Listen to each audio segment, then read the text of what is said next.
Last 2 দিন যাবত আমরা নড়াইলের একটা গ্রামে আছি, আর আজকে আমাদের এখান থেকে চলে যাওয়ার সময় হয়ে গেছে। তবে যাওয়ার আগে একটা জিনিস চোখে পড়লো, যেই গ্রামটাতে আমরা আছি এই গ্রামটাতে সবথেকে বেশি চাষ হয় হচ্ছে ধান, এরপরে হয় হচ্ছে পাট, তারপরে তাদের সরিষা হয়, তারপরে কলই হয়, এই টাইপের চাষবাসই এখানে হয়। কিন্তু হঠাৎ করে রাস্তার পাশে চোখে পড়লো বিশাল বড় একটা বড়ের বাগান। তারপরে খোঁজখবর নিয়ে জানলাম এটা হচ্ছে আমাদের খুবই ক্লোজ আমাদের সাহেব কাকার বড়ই বাগান।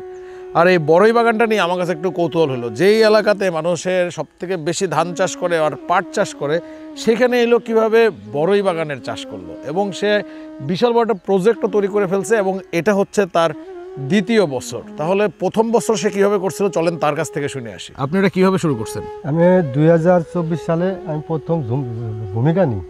তো অনেকে বলে যে এই জায়গা চাষবাস ভালো হবে না, তা তুমি করো না। তারপরে আমি একটা রিস্ক নিলাম, রিস্ক নিয়ে মোটামুটি করলাম, করার পরে আস্তে আস্তে আস্তে গাছ ভালো হলো। তো বড়ই আমার ইনশাল্লাহ এতে খুব ভালো ফলন দিয়েছে। তা আপনারা এখানে আগে কি চাষ করতেন? আগে কুমড়ো লাগাইতাম। কুমড়ো লাগাইতেন? তার আগে লাগাইতাম আসলে পাট, ধান, শস্যা।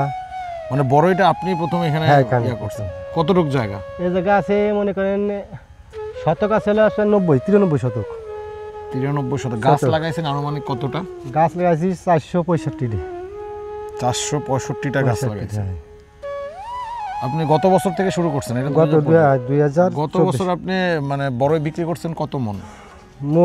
300 মনের মতন বিক্রি করছি।